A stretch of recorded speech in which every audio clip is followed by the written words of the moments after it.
2025 अंतर्राष्ट्रीय महिला दिवस। इस अंतर्राष्ट्रीय महिला दिवस के उपलक्ष्य में आज हमारे बीच ऐसा संघर्ष भरा जीवन बिताया है जसोदा मासी। इनसे हम आपको रूबरू करवाएंगे एकता समाचार के माध्यम से, जो अपने जीवन के बारे में अपने बेटों को पढ़ाया, बेटियों को पढ़ाया और संघर्ष भरा जीवन इनका जो है वो हमें जानकारी मिली यादव समाज से, यहाँ सागवाड़ा वासियों से।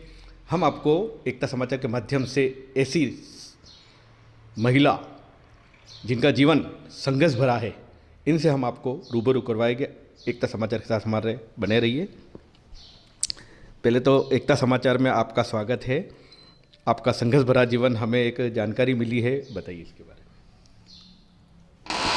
मैं 11 साल की थी तब से मेरा शादी हो गई। 11 साल के बाद में सागवाड़ा में आकर के पूरा जीवन संघर्षमय रहा। छोटे छोटे बच्चे थे और 26 साल की उम्र में पति का देहांत हो गया। फिर पूरी गृहस्थी का भार मेरे ऊपर आ गया।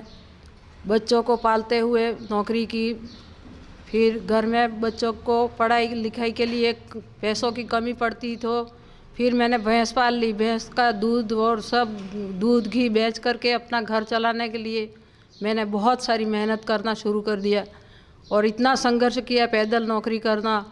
और पूरे हाउसिंग बोर्ड का रुपया पूरा बाकी था, पूरा के पूरा रुपया हर महीने किस्त भरने के लिए जमा करने जाती। एक भी पेलेंटी मैंने लगने नहीं। इतना संघर्ष करते हुए घर को पूरी तरह से संभालते हुए आज तक मतलब संघर्ष मेरा जारी है। आपको आपके सासू माँ का भी संबंध मिला है, उनका सहयोग मिला है, बताइए उसके बारे में। मेरी सासू माँ का बहुत ही संघर्ष, उनकी ज़िंदगी भी बहुत संघर्षमय रही। और बाद में फिर मेरे पति का जयपुर सचिवालय में देहांत हुआ सन 1987 में। उस दिन से लेकर मेरी सासू का मुझे बहुत संयोग रहा और आज उनकी आशीर्वाद और उनकी बदौलत आज ये सब परिवार चल रहा है। उनके आशीर्वाद से ही मेरा सब कुछ है। उन्होंने मेरे को बहुत ही मजबूत बनाया, मेरी सासू ने। उन्होंने घर संभाला, मैंने नौकरी संभाली, बच्चों के पोषण के लिए मैंने पूरा किया और गृहस्थी में पूरा सहयोग मेरी सासू का मिला। आज की बहुओं को लिए सासू बहुत ख़राब लगती है, पर जिसके घर में सासू होती है ना, उसके लिए बहुओं के लिए स्वर्ग बन जाता है। जिन घर में सासू है उसकी बहू के लिए बहुत ही घर स्वर्ग बना देती है। सासू कभी बुरा नहीं सोचती है बच्चों के लिए। बच्चों का भविष्य बनाने के लिए सासू माँ का ही हाथ होना चाहिए। और वो साथ माँ का आशीर्वाद, दुआएं, वो पैसों से भी ज़्यादा अच्छी पलती हैं। आगे बढ़ने के लिए उनका आशीर्वाद ज़रूरी है। आपके सासू जी, आप जब नौकरी पे जाते थे तो आपको सासू जी का क्या क्या सहयोग मिलता था आपको? मेरी सासू जी का बहुत ही सहयोग मिलता। मेरी भैंस थी तो वो घास काट के रख देते, फिर मैं घास ले आती। बच्चों को खिलाने के लिए वो रोटियां भी बना देती, कभी सब्जी भी बना देती। खेती बाड़ी में वो पूरा सहयोग करती। मेरे घर में सब्जी और बेच देते हम, इतना होता था। हर सब्जी घर की, घी दूध घर का, और अच्छी तरह से गृहस्थी चलाई। जब आदमी थे तब तो और भी कम खाने को मिलता था, पर बहुत मेहनत के बाद में हमने तो बहुत अच्छी तरह से ज़िंदगी जी। वो मेरा कहना ये है कि औरतों को फालतू खर्चा नहीं करना चाहिए। जैसे ये ले लो, वो ले लो, पहन लो, ये पहन लो, दुनिया भर की साड़ियाँ इकट्ठी कर देती हैं। ये मेरे लिए अच्छी बात नहीं है। मैं तो यूँ कहती हूँ कि औरतों को फिजूल खर्ची से बचना चाहिए। जो ज़रूरी है वो ही उनको लेना चाहिए।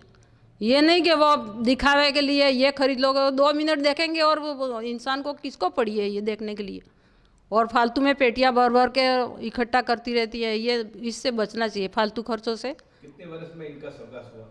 इनका स्वर्गवास मैं 27 साल की थी, उनका देहांत हुआ 1987 में हो गया। उस दिन मैं 27 साल की थी। और ये बच्चे छोटे छोटे? ये बच्चे छोटे छोटे, बिल्कुल ही 11 साल का बड़ा वाला बच्चा था और ये दूसरा वाला 8-9 साल का था, और बच्ची 3.5 साल की। ये बच्ची मेरे पास में है, वो 3.5 साल की थी। अभी एक जानकारी मिले कि आपके दोनों बेटे मास्टर है, आपके जो बेटी भी प्रिंसिपल है, तो कैसे संघर्ष करके आपने इनको पढ़ाया?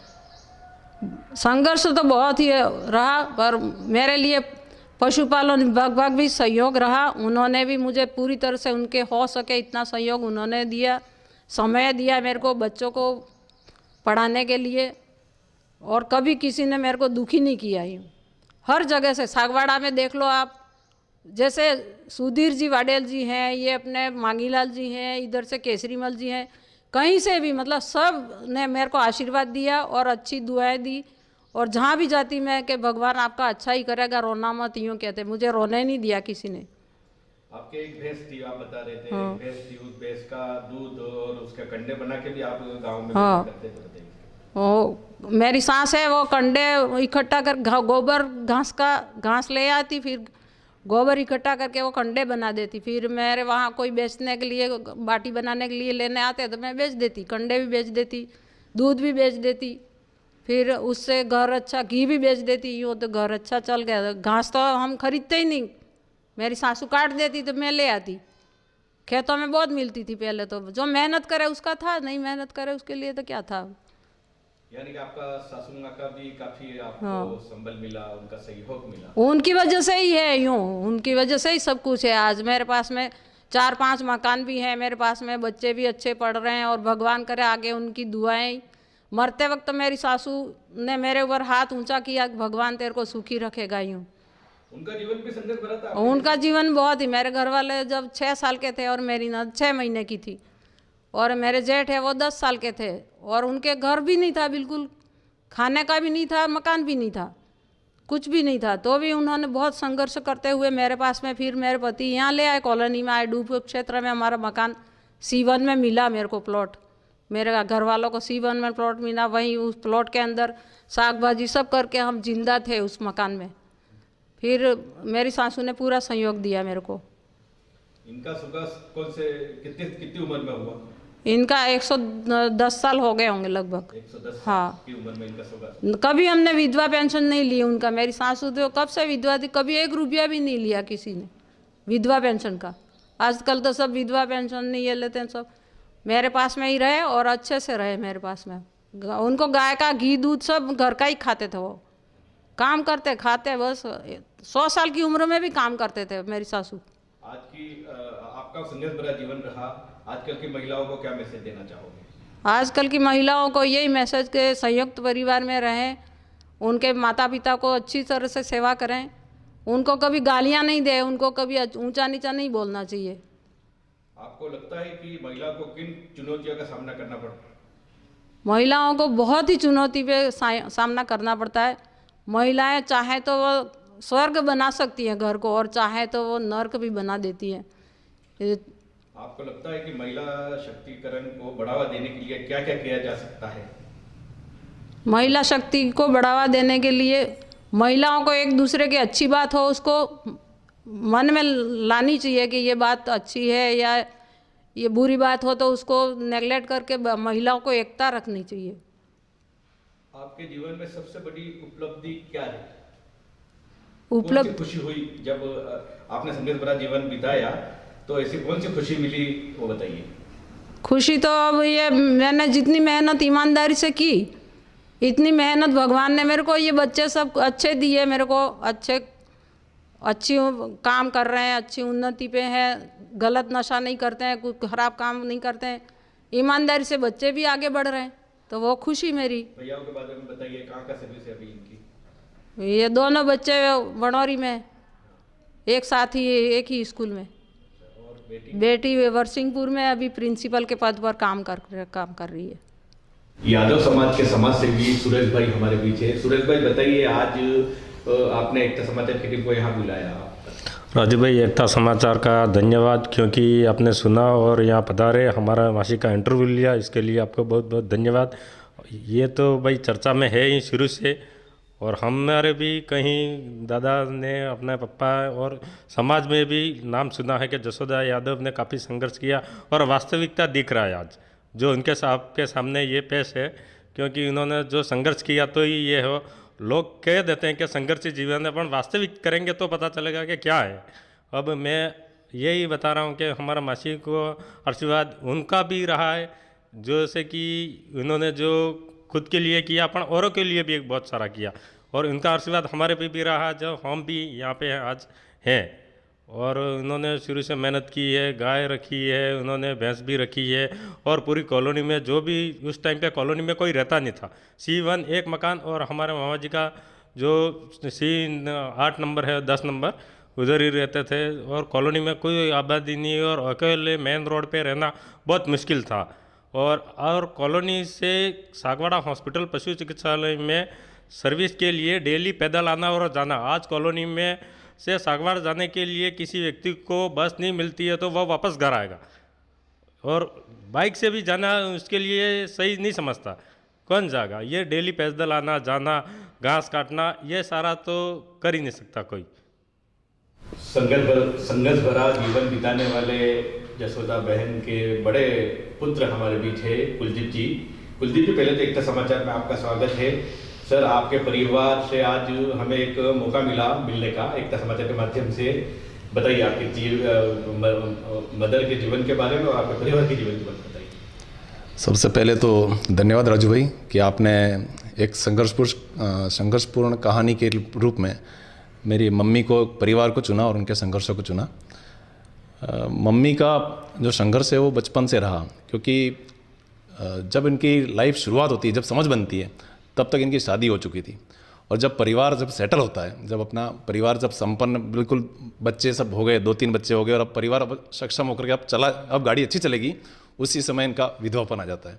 तो वो दौर बहुत संघर्ष भरा ही कह सकते हैं।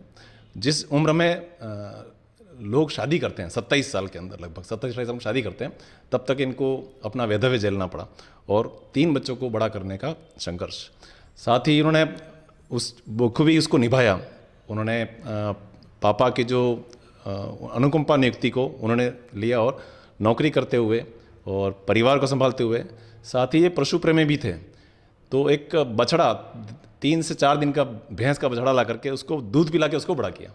उसको बड़ा करने के बाद उसको पाल करके और चलाया। इतने साल परिवारों को उसके अंदर निभाने के बाद भी, क्योंकि भैंस का दूध भी बहुत ज़्यादा आता है तो बेचने जाना नहीं करना नहीं होता था, तो उनको दे करके और फिर इन्होंने अपने गौ सेवा का निर्णय लिया और बाद में उन्होंने गाय पाली और गाय का दूध घर में खाना और वो चलता रहता था। और ये तो ठीक रहा कि उस दौरान में उनका अपना समय इस दौरान रहता था, हमको भी उनके साथ चलना पड़ता था। हमने भी जब एक घास काटने जाते थे, चारा उठा करके घर लाना, कभी कभी पशु के लिए जो काम करना वो भी हम साथ साथ में करते थे। और ये जो समय रहता, सोचिए सुबह स्कूल जब बता रहे थे, अभी सुरेश भाई बता रहे थे, पैदल नौकरी जाना, पैदल नौकरी जा करके कई बार पैदल वापस आना, फिर घर का चूल्हा चौका संभालना, उसके बाद में जैसे आते ही फिर अपने पशुओं के लिए लग जाना। तो ये दौर बहुत मुश्किल भरा रहा है। साथ ही साथ उस समय में, ये 1987 की बात कर रहे हैं, तो उस समय में घर यानी सी ब्लॉक की अगर बात करें, मुश्किल से 4 या 5 मकान थे, 4 या 5 मकान, पूरा सूनापन, बिल्कुल सुनसान। और उस समय में अकेली महिला, हम तो बहुत छोटे थे उस समय में, ओनली एक टंकी की लाइट लगती थी और वहाँ दिखता था, इतनी रोशनी रहती थी। और उस दौरान में उस परिवार, कई लोग आते थे कि आप ऐसे अकेलेपन के अंदर कैसे रह पाते हैं। हम तो बड़ी मुश्किल से 27-28 साल की उम्र में ऐसे रहना पड़ा, बड़ा मुश्किल हो सकता है। तो वो दौर निकाला और उन संघर्षों के साथ में हमको बड़ा किया। और आज ये स्थिति बहुत बदल गई है, उनका संघर्षों का ही नतीजा है कि मैं एज ए लेक्चरर वनौर स्कूल में काम कर रहा हूँ, ज्योग्राफी लेक्चरर के रूप में। साथ ही छोटा भाई है, वो भी अभी स्कूल में साइंस टीचर के रूप में था, लेकिन अभी इनका लेक्चरर में प्रमोशन हो चुका है। ये भी अभी कुछ दिनों में नई स्कूल को ज्वाइन करेंगे। साथ ही छोटी बहन है, वो वरसिंहपुर के अंदर अभी वाइस प्रिंसिपल के रूप में काम कर रही थी, लेकिन इनका भी प्रमोशन हो चुका है, अभी ये प्रिंसिपल बन चुकी है। तो ये इन्हीं के संघर्ष का और साथ ही साथ जो मार्गदर्शन मिला उसका नतीजा है कि आज वो संघर्ष आज एक अच्छे परिणाम के रूप में बदला है। सर, एक जानकारी मिली है कि आपने आपके मदर के पाँव में चप्पल नहीं थी, उनके छाले भी देखे हैं। एक्चुअली बहुत संघर्ष भरा इनका जीवन तो रहा ही है। ये पाई पाई को जोड़ करके हमको घर चलाया है। पहले ऐसा भी नहीं था कि बहुत ज़्यादा पेंशन मिलती थी, कि पिताजी की डेथ के बाद जो पेंशन मिलती उससे घर चलाना बहुत मुश्किल था। तो पैसों को जोड़ जोड़ कर इतना वित्तीय मैनेजमेंट का तगड़ा कि कभी भी कोई कर्ज नहीं लेना, कभी कहीं उधार नहीं लेना, जो घर में है उसी से अपना घर को चलाना। मुझे याद है कि शायद मैंने अपनी लाइफ के अंदर सेकंड ईयर में आने के बाद नए कपड़े पहने हैं। मैंने हमेशा पुराने कपड़े, सेकंड हैंड जब कपड़े थे ना, पैंट कितने में लिया तो 5 रुपये का 8 रुपये का सेकंड हैंड कपड़ा, शर्ट कितने में 2 या 3 रुपये का सेकंड हैंड कपड़ा, मैंने पहला नया कपड़ा सेकंड ईयर फर्स्ट ईयर में पहना है। तो मैनेजमेंट था कि घर को कैसे चलाना उस चीज़ों में, जो पहले सागवाड़ा में सेकंड हैंड कपड़े मिलते थे, पुराने कपड़े ला करके वो पहनो, उस दौरान इससे चलाया। जब फर्स्ट ईयर सेकंड ईयर में पहली बार मैंने अपना नया पैंट पहना, तब लगा हाँ मैं नया पहना आज, ये कंडीशन उस समय में रही थी। तो बड़ा इनका मैनेजमेंट बहुत तगड़ा था। बच्चे जैसे छोटा भाई बहन ये भी नवोदय में पढ़ रहे थे, फिर थोड़े दिनों बाद ये वापस आए, इतने बड़े होने के बाद फिर कॉलेज चले गए, सभी लोगों का कॉलेज का खर्चा। तो उन दौरान इनका वित्तीय मैनेजमेंट, परिवार को पालना और संघर्षों के साथ जीना, इसी कारण से अभी बता भी रहे थे कि अभी इन्होंने कभी किसी से इस समय तक भी कहीं कर्जा लिया नहीं और कुछ नहीं है, और आज देखो तो सभी सक्षम है और अपना परिवार को अच्छे से मैनेज कर रहे हैं। बहुत बहुत धन्यवाद सर, शुभकामनाएं देते हैं हम आपको। आगे करीब में दूसरे बेटे भी जसोदा जी के हैं, ये भी हमें बताइए एकता समाज के माध्यम से। भैया बताइए, आपका भी संघर्ष भरा जीवन रहा, परिवार का संघर्ष भरा जीवन रहा, आज हमें आपके यहाँ आने का मौका मिला है, बताइए। सबसे पहले तो एकता समाचार का बहुत बहुत धन्यवाद। आपने जो भी ये चैनल के माध्यम से आप महिला सशक्तिकरण के बारे में बताने के लिए हमारे परिवार को चुना, इसके लिए धन्यवाद। मम्मी का जो संघर्ष था वो काफ़ी कह सकते हैं बहुत ही संघर्षपूर्ण है, इनका जीवन जो रहा है वो। और इन्हीं के सानिध्य में हम छोटे थे उस समय, पापा की जो मृत्यु थी बहुत जल्दी हो चुकी थी और हम बहुत उम्र में कम उम्र के ही थे। तो शुरुआत से ही इन्होंने हमें पाल पोस कर बड़ा किया और शुरू से ही इन्होंने जो भी संघर्ष किया उन्हीं से सीख लेकर के हम आगे बढ़ने की हमको जो प्रेरणा मिली वो इन्हीं की देन हम कह सकते हैं। और इन्हीं का कह सकते हैं अनुशासन को हो या कुछ एक डर कह सकते हैं कि हम कभी भी किसी गलत चीज़ों के अंदर, शराब पीना है, सिगरेट पीना है या ऐसी कोई गलत व्यसनों के अंदर हम कभी गए नहीं। और शुरू से हमने अपना जो कह सकते हैं फोकस रखा वो पढ़ाई के ऊपर ही रखा और उसी का परिणाम है कि हम इस स्थिति में यहाँ पर पहुँचे। ये बताइए, आपने कोई संघर्ष भरा जीवन मदर का देखा है, कोई ऐसे पल बताइए या कोई जिसमें दुख तकलीफ आई हो और खुशी भी आई हो। खुशी तो ये थी कि दुख तो बहुत सारे इन्होंने देखे ही हैं। जैसे अभी भी बताया था हमारे सुरेश भैया ने कि पैदल मतलब गाड़ियों की सुविधा थी नहीं, तो नौकरी करने के लिए पैदल जाना आना ये होता रहता था। और उसके बाद में खुशी का पल तो ये था कि हमने पढ़ाई की और उसके बाद में नौकरी हमारी जो लगी वो हमारे लिए भी और मम्मी के लिए भी सबसे कह सकते हैं खुशी की बात तो थी।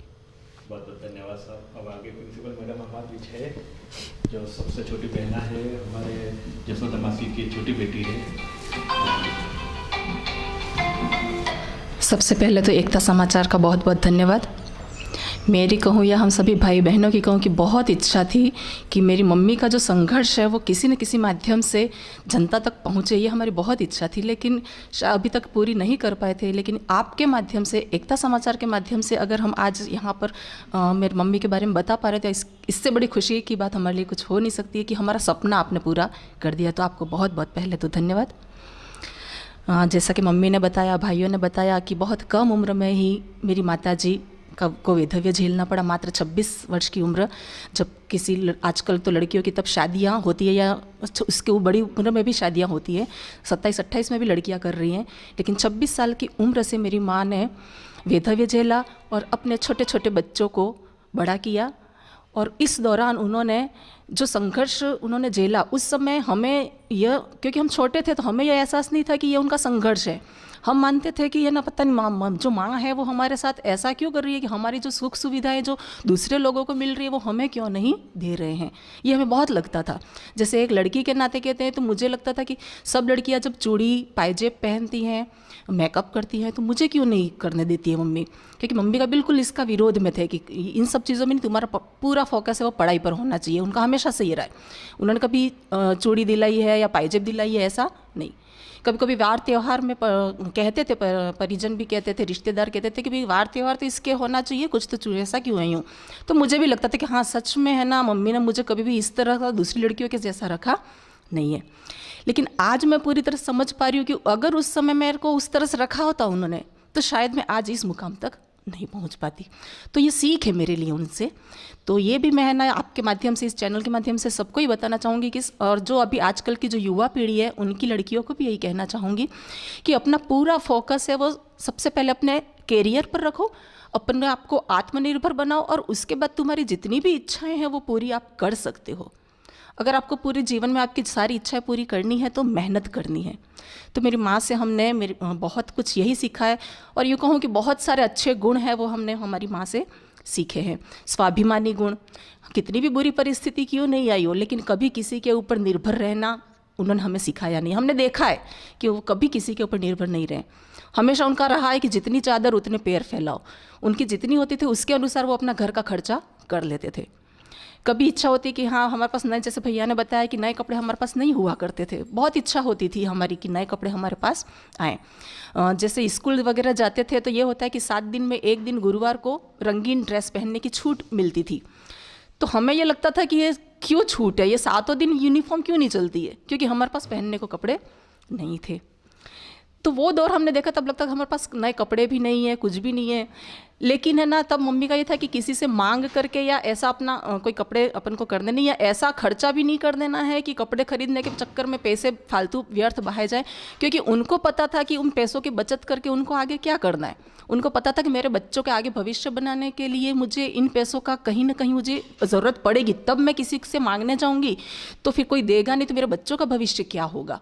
इस वजह से उन्होंने पाई पाई जोड़ी है। और इस प्रकार, और जब हम बड़े हुए, हमने पढ़ाई की, और एक साथ जब हमारे खर्चा आया, जैसे मेरे छोटे भाई का मेरा एक साथ हमारा बीएड में सिलेक्शन हुआ, एक साथ लगभग शायद 50,000 रुपये की ज़रूरत पड़ी थी।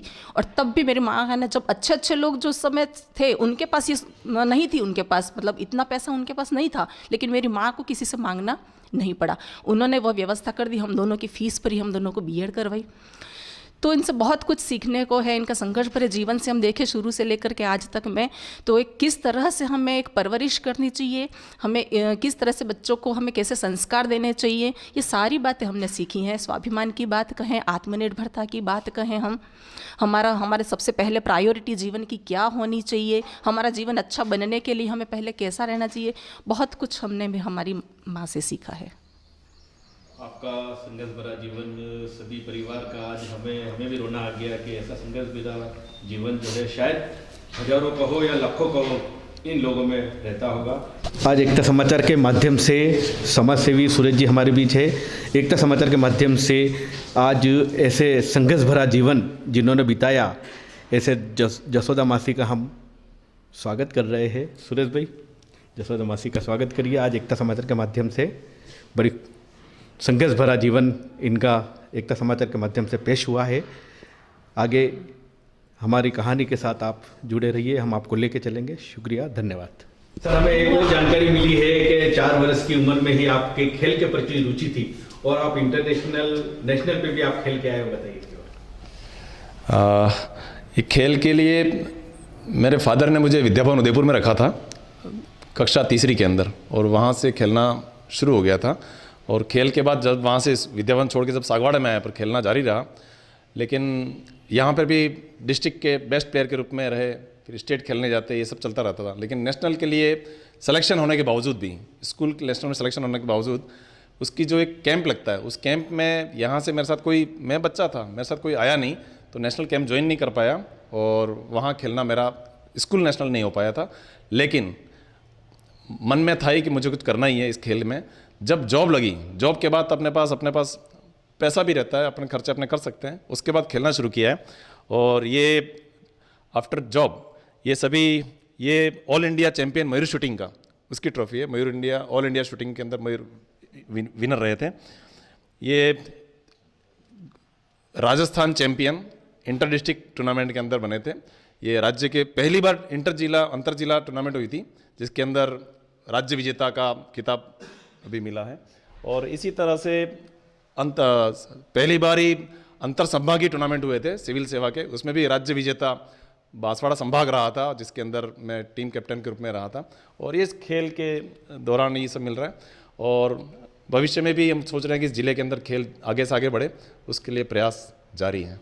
आपका जो खेल है उसके लिए सागवाड़ा नगर पालिका से भी आप कोई मांग, या डूंगरपुर जिले में भी कोई मांग करना चाहते हो?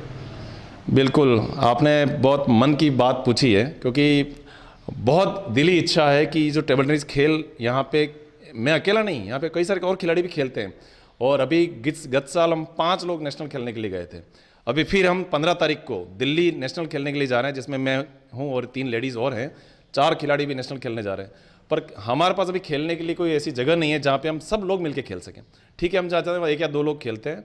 इसके लिए नगर पालिका से अगर ये चीज़ हो जाती है ना, या किसी भी जनप्रतिनिधि के माध्यम से भी अगर खेल के लिए अगर कॉमन हॉल, इंडोर हॉल मिल जाता है, तो यहाँ निश्चित ही ऐसी प्रतिभाएं हैं जो कि अभी तक तो नेशनल में जा रहे हैं, लेकिन निश्चित कहता हूँ कि ये आपके माध्यम से अगर वह बात पहुँचे तो यहाँ से इंटरनेशनल खिलाड़ी भी तैयार हो सकते हैं। तो टेबल टेनिस के लिए यहाँ बहुत स्कोप है।